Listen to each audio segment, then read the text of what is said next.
সক্ষম হৈছিলো। আজি আমাৰ বিজেপি চৰকাৰে কি কৰে, প্ৰধানমন্ত্ৰী আৱাস যোজনাৰ ঘৰ গৃহস্থ বনাই ল'বলৈ দিয়ে।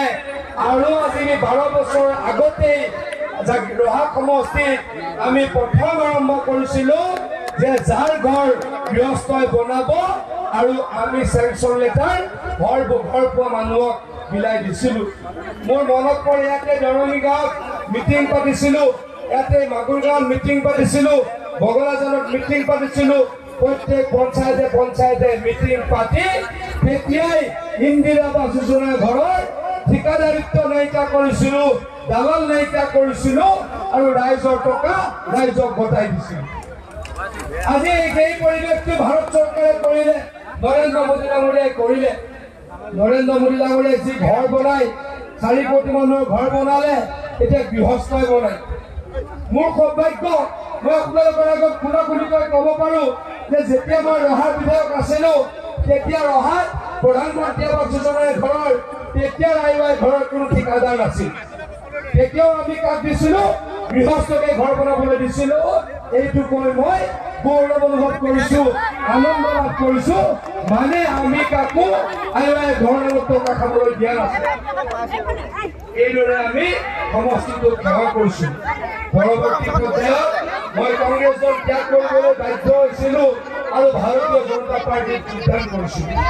ভাৰতীয় জনতা পাৰ্টীয়ে প্ৰাৰ্থিত্ব দিয়াত মই ৰহাৰ পৰা গুচি যাবলৈ বাধ্য হৈছিলো। কিন্তু বিভাগৰ মন্ত্ৰী হোৱাৰ পাছত আমি এই যে ৰহাৰ 3 কোটিৰ এই গোটেইখিনি কাম খুব ভালদৰে কৰিবলৈকে সক্ষম হৈছো।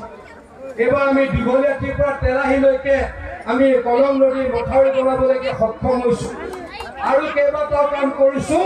আৰু অনাগত সময়ত ৰহা সমষ্টিত যাতে বানপানী নহয় তাৰ কাৰণে কাম কৰিবলৈ বদ্ধপৰিকৰ।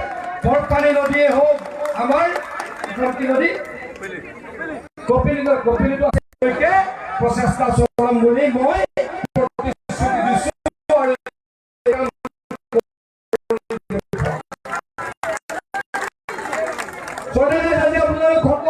কি পায়, সকলোৱে আপোনালোকে ৰেচন কাৰ্ড পায়।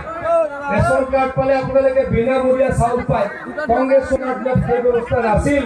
মই বিধায়ক আছিলো, মই দিব পৰা নাছিলো। সেইখিনি সময়ত 3 টকাত চাউল কিনি ল'ব লগা হৈছিল। সেইখিনি সময়ত আয়ুষ্মান কাৰ্ড নাছিল।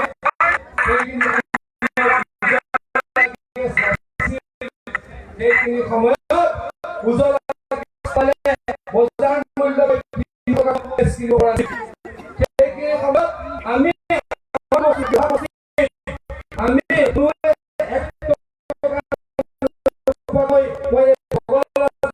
ৰাস্তাটো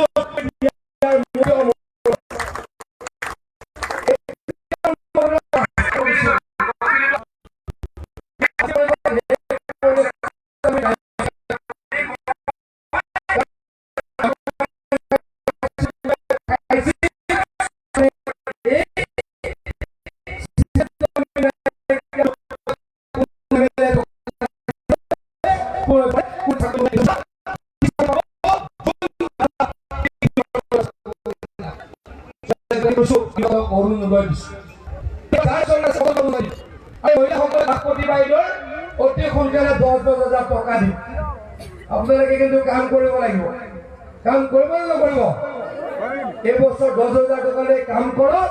অহা বছৰ মুখ্যমন্ত্ৰী ডক্টৰ হিমন্ত বিশ্ব শৰ্মা ডাঙৰীয়াই আপোনালোকক 25,000কৈ টকা দিব আৰু আপোনালোক লাভৱান হ'ব।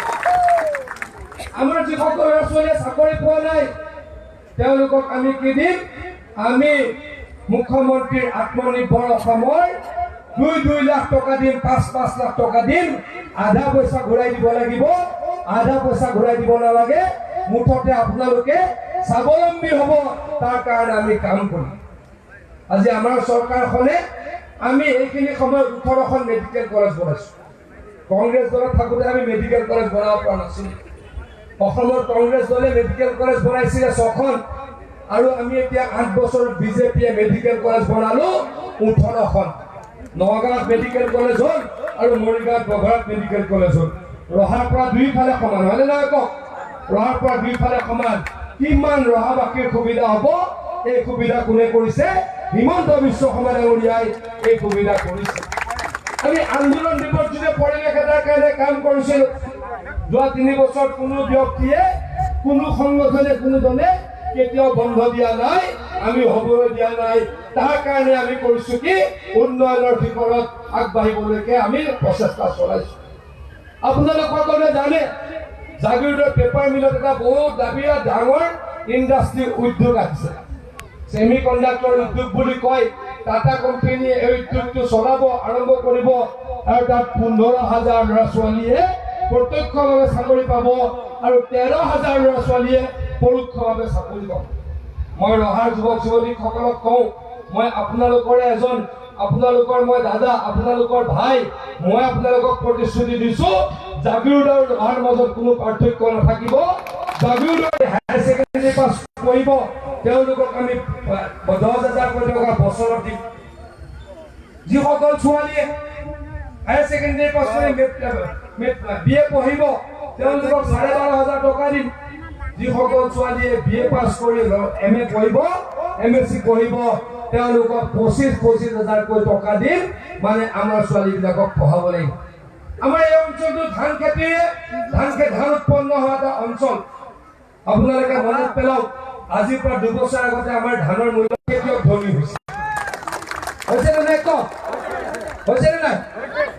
আৰু আমি কৃষকসকলক কি কৰিছো, কৃষক সন্মান নিধিৰ আমি বছৰত 6,000 টকা দিছো।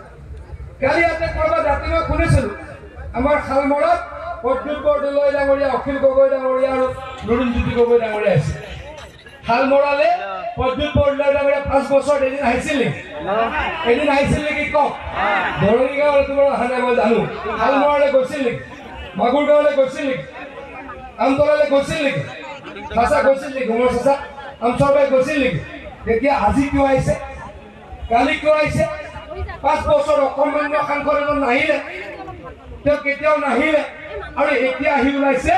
এতিয়া ঘৰিয়ালৰ চকু পানী দিছে, হয়নে নহয় কওক? গতিকে মোক সদা সংখ্যালঘু ৰাইজ আপোনালোকে ভোট নিদিব। আমি এবাৰ নগাঁৱৰ প্ৰাৰ্থী এগৰাকীক জিকাব খোজো।